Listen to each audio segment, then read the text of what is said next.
All right, everybody, welcome back to another edition of HiFly Radio. So, still rolling on these nut plates. I had to cut the last video kind of short. I had a call from Mr. Sean. He's the designer of the CAD 1 and Cardio 1 Dempler rivet C-frame kind of system, and these nice, awesome yokes, which are designed specifically for a lot of the RV stuff. We had a conversation. I'm getting one of his riveting versions so I can do all these rivets and speed up the process, and kind of goes back to that conversation I had before about making perfect rivets every time. So a lot of old school, a lot of old school RV builders had to do things with a hand squeezer, hand squeezer and a rivet gun. So that would take forever. But as technology comes along, there's better and stuff, newer and better stuff. So why not utilize that to make this process a lot better? One of those was the pneumatic squeezers, that hand squeezer, come about, and then they came out with the Gnome ATX, which is kind of an hydraulic, uses air with a kind of a oil squeezer, which gives a much better squeeze than my air version. And then I have a Dempler, the DRDT2 Dempler, which is a hand, and then they came out with this. So it's much better, and things are a lot faster, and why not save yourself a couple years on a build? Time is money, right? So love what he's doing, and I'm planning to get over and visit him. I have to go to the Carolinas the first week of June to visit just for a work trip. So I'm going to drive up and spend some time with him, kind of have him show me how he sets up things, and check out all of his products and what he's doing. So anyways, Clemson Arrow, check him out. So this is the nut plates, the reinforcement plate for the trim tab holder. And last video I was talking about was these nut plates and riveting them. So, and what I was going to do with these awesome little oops rivets versus the kind of the stock way. So I did two already, just making sure everything works and getting the pressure set. So for a 3-3.5, so a -3, any -3 rivet, you're looking at about 45 psi to get a perfect squeeze. So so I'm just kind of doing that, showing you guys the process here. So I'll do one or two as well. See, you can see these little tiny heads, I hope you can see that, versus a standard rivet head. So they're very nice and very, look at that, flush as all get out. So you put those on, then you got your little nut plate here. Oops, I just dropped my nut plate. I gotta remember to hold it.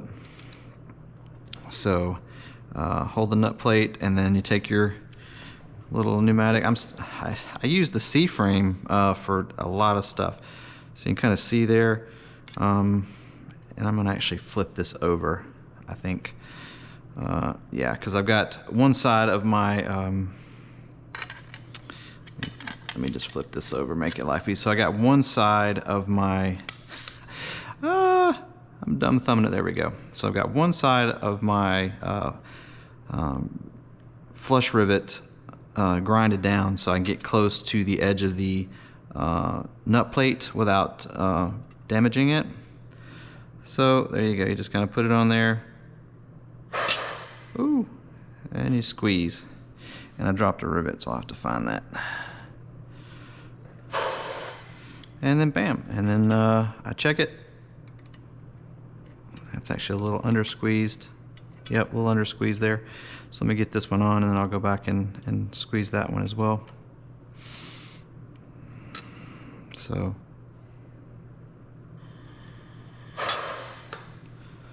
you got to hold it a little bit, let it build up some pressure. That one's going to be right. I don't think I pressed it all the way. Yeah, see how it hangs on there? That's what you want. So let me re-squeeze this one real quick.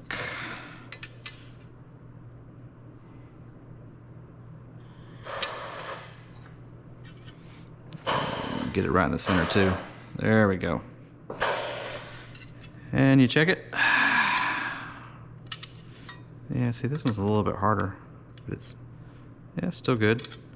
And I mean, these nut plates, you know, they don't have to be crazy on your riveting because these are expendable. So they're eventually, because they have like a locking feature because the hole is kind of oblong or smashed. So when you run the screw through it, it forms it, and that's kind of your locking feature. So as these wear out over time, you take the panels on and off every year for inspections and stuff, they get worn out and you have to replace them. So it's a common wear product. I'll find that rivet in a minute. So let's do another one here. Trying to keep this as a quick video. Yeah, let's do this side. Do this one. I like to put both rivets in there first.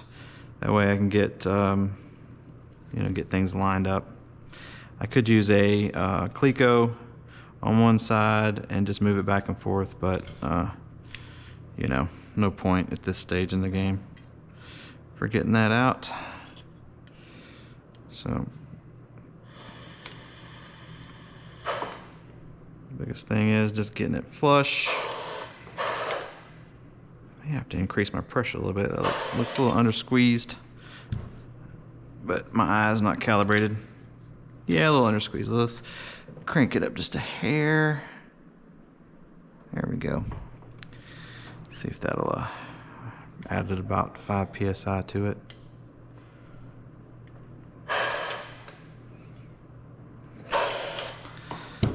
That's the beauty about undersizing it.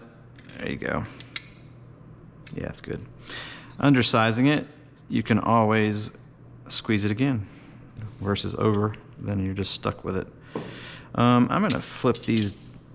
Dropped another rivet. These little things are tiny. I'm gonna swap these around.